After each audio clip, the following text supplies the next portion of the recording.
Let's get right into it. Number 10.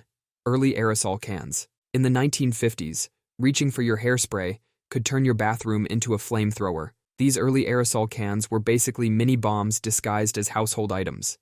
They were filled with stuff like butane and propane, the same stuff you use to fire up your grill. The military invented these during World War II as bug bombs to fight mosquitoes. After the war, companies started putting this technology in everything: hairspray, deodorant, whipped cream, paint, you name it. Leave one in a hot car and it would explode. Use it near a cigarette and you'd have an instant flamethrower. Drop it too hard and you'd made a grenade. The cans were made from super thin metal to save money. So thin that sometimes they'd randomly spring a leak and start spewing their contents everywhere. And the warning labels only said, "Contents under pressure." Companies kept making these explosive little helpers until the 1970s. That's when they finally decided putting miniature bombs in people's bathrooms wasn't the best idea. Number 9. Gas-powered irons. These irons were basically tiny furnaces you'd push across your clothes. They had a small fuel tank, a pump, and a generator that would turn gasoline into a controlled flame. You'd pump up pressure in the fuel tank, like pumping up a bicycle tire. Then you'd light the generator, which would heat up the iron's metal plate. If everything went well, you'd get a nice, even heat for pressing your clothes. If things didn't go well, some people ended up with more than just pressed clothes. The Coleman Company made thousands of these fire hazards in waiting. They marketed them as modern and efficient, which is like calling a pet tiger cuddly and house-trained. In areas without electricity, they were seen as a huge improvement over the old-fashioned irons you had to heat on a stove. Instead of waiting for an iron to heat up, then rushing to use it before it cooled down, you could iron continuously. There are stories of housewives getting their eyebrows singed off when the fuel line leaked. Today, these irons are collector's items. People pay hundreds of dollars for them. Number 8. Soda acid fire extinguishers. These fire extinguishers from the 1950s looked like fancy copper vases, and people kept them proudly displayed in their homes like safety trophies. But instead of protecting homes, they sometimes turned into unexpected bombs. Inside, they had two chambers, one filled with water and baking soda, the other with sulfuric acid. When turned upside down, the acid would mix with the baking soda solution, creating carbon dioxide pressure to shoot out water. The acid inside these extinguishers would slowly eat away at the copper container from the inside. There was no way to tell when your helpful fire friend might turn into an impromptu grenade. One day it's just sitting there, looking shiny and responsible. The next day you've got acid and metal shrapnel flying everywhere. People kept using these well into the 1960s. Even after they were banned, folks held on to their old extinguishers like they were family heirlooms. Number 7.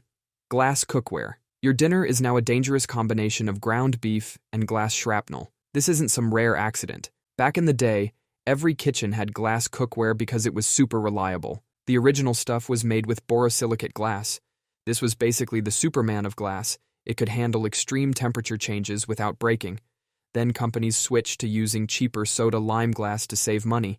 Now soda-lime glass and sudden temperature changes go together about as well as cats and swimming pools. This new glass can explode with enough force to turn your cabinets into pincushions. The companies will tell you it's user error. But even following all the safety rules doesn't guarantee safety. One woman reported her glass dish exploded while it was just sitting in the cabinet. Another person's dish exploded while cooling on a wooden cutting board, exactly where the manual said to put it. Scientists tested both types of glass, and the results were clear. The old borosilicate glass could handle a temperature difference of about 330 degrees Fahrenheit. The new soda-lime glass starts breaking at just 99 degrees.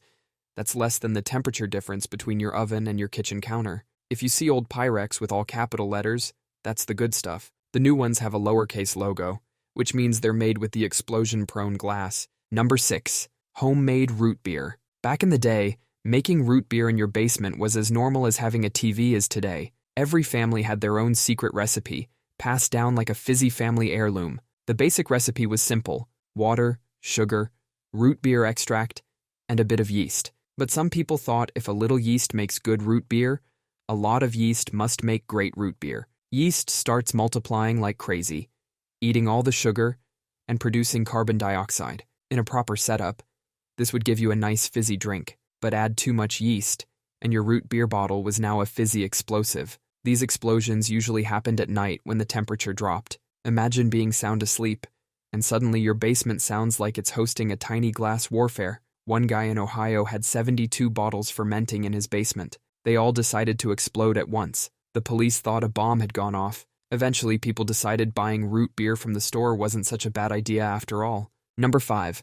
Celluloid collars. In the 1900s, people were literally strapping tiny bombs around their necks. They were called celluloid collars, and they were everywhere. They looked like fancy starched cotton, but you could just wipe them clean instead of washing them. But celluloid is basically solid fire waiting to happen. It's made from nitrocellulose, the same stuff as gunpowder, just arranged differently. All it needed was a tiny spark, and it would turn into an instant neck torch. The newspapers even called them father killers as a dark joke. And once these things caught fire, you couldn't put them out. They'd keep burning underwater, making their own oxygen like some kind of demonic necklace. Some laundries even had special fireproof boxes just for storing these collars. Your clothes were so dangerous they needed their own bomb shelter. The fad finally died out when someone invented the soft collar, which had the advantage of not turning your neck into a fireworks display. Number 4. Early hair dryers. These 1920s hair dryers looked like something a steampunk villain would use to torture their victims. All metal, heavy as a brick, and about as safe as juggling chainsaws while blindfolded. These early hair dryers were basically space heaters with attitude problems. They had primitive heating elements made of coiled wire that would get so hot they'd make a campfire look chilly. The devices had a nasty habit of turning into impromptu fireworks displays. They would explode with enough force to send pieces of metal flying across the room like shrapnel. It was like having a hand grenade that also dries your hair. The wiring was completely unreliable. The metal casing would get so hot it could literally burn your hands. Imagine trying to style your hair while holding onto something as hot as a fresh-out-of-the-oven cookie sheet. These early models had almost no electrical insulation. Getting shocked was so common, people considered it part of their morning routine. These dangerous hair dryers eventually forced manufacturers to start caring about safety. Modern hair dryers now have features to keep you from becoming a human lightning rod. Number 3. The cast iron stove catastrophe. In the 1800s, your regular dinner prep could turn into an explosion without warning. Cast iron stoves were in every home, heating houses and cooking food. But they had one deadly flaw: they would explode violently. When water hit these scorching hot stoves, it instantly turned to steam. And steam expands 1,700 times in size, turning these household appliances into accidental bombs. The cast iron would shatter into deadly shrapnel, ripping through walls and ceilings. In 1875, one stove explosion sent pieces through 2 walls. The owner simply patched up the holes and bought another cast iron stove. In 1882, a family's stove exploded so violently it shot straight through their roof. But water wasn't the only threat. Loading too much fuel on cold mornings could trap gases inside. Then your morning warm-up would turn into an unplanned demolition. The science behind it was simple. Cast iron contains tiny imperfections. When heated and suddenly cooled, these small cracks would grow until the whole structure violently failed. Number 2. Carbide lamps. The light that went boom. In 1910, if you needed bright light, you had 2 bad options: dim, expensive candles, or messy, smoky oil lamps. Then came the carbide lamp, a tiny chemical factory you could hold in your hand. You'd put calcium carbide crystals in the bottom chamber and water in the top. The water would drip onto the crystals, creating acetylene gas. Light that gas, and you'd get a bright, clean flame. These lamps were basically mini bomb factories in people's homes. If you added too much water too fast, you'd get too much gas. Too much gas meant too much pressure. Some folks learned about home renovation the hard way. The calcium carbide was extremely reactive with water. If it got damp in storage, it would start generating acetylene gas. The gas would build up until a tiny spark set it off. People would come home to find their storage shed had relocated itself across the street. Miners carried these potential explosions next to their faces while working in confined spaces filled with flammable gas. The 1932 Moakwa coal mine disaster killed 54 miners when acetylene gas from their lamps mixed with methane. The explosion was felt miles away. When battery-powered lights became affordable, people quickly switched. Number 1.